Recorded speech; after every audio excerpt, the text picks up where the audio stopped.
Assalamu Walaikum. Hello friends, how are you? Welcome back to my another video. In this video, I am going to show you how to center text in Google Docs table. Let's get started.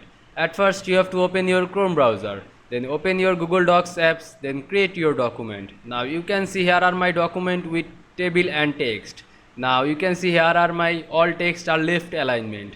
Now I change this left alignment to center text alignment. At first you have to select this all text to drag on your mouse.